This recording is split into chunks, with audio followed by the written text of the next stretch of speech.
The Saab Gripen is a beautiful fighter with a nifty little mane on its nose, and it's popular with small militaries around the world because it's cheap to operate, has high mission readiness, and can take off from nearly anywhere. Seriously, if you've got a half-mile of level pavement, you can probably get a Gripen in the air from it. You might need to cut down some light poles or whatever, but that's on you. The Gripen fighter, which recently saw its variant enter serial production, is squarely aimed at fighting whatever it needs to, including fifth-generation fighters like Russia's Su-57. That might be surprising since it's not as fast, or have as many weapons, or have much stealth coating or many materials.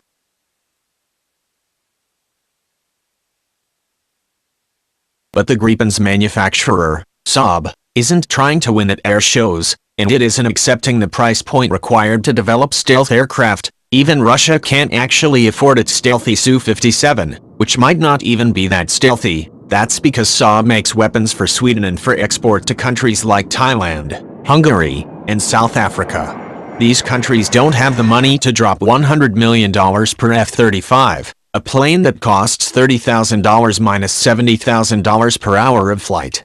And they don't have the $10 billion to develop a Su-57 and fail like Russia did.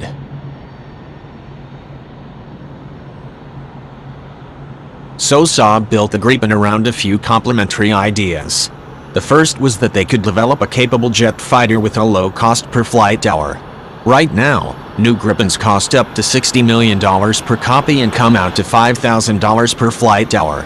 Part of this low cost per flight hour is making it easy to refuel, rearm, and maintain the plane on the ground.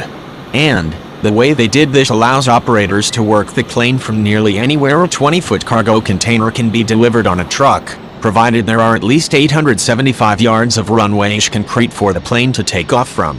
So, Gripens can easily disperse during combat. Sure, that's not scary for an aggressor who has to face them.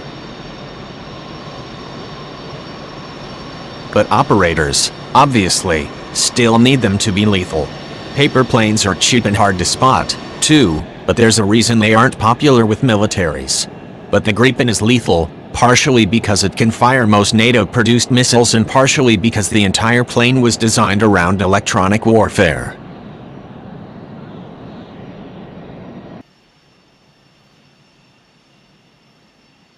Electronic warfare, using radar and other signals to mask your own forces while also jamming the enemy's machines, is one of the tools that's supposed to keep the F-35 safe. But where the F-35 was laboriously and expensively built with its antennas and sensors in the stealth skin of the aircraft, Gripen took a more traditional route and just built fighters with electronic and conventional weapons, akin to the AI-18G Super Hornet.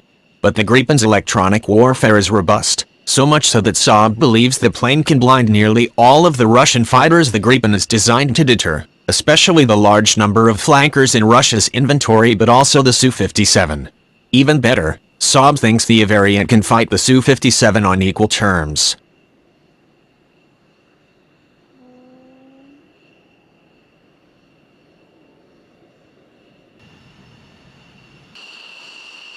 There is one serious caveat, though.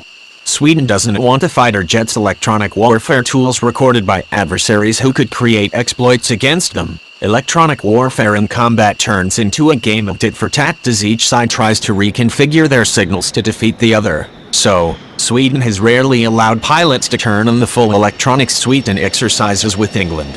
And so, no one can be really certain how the Gripen-e will perform against advanced air defenses and fighters.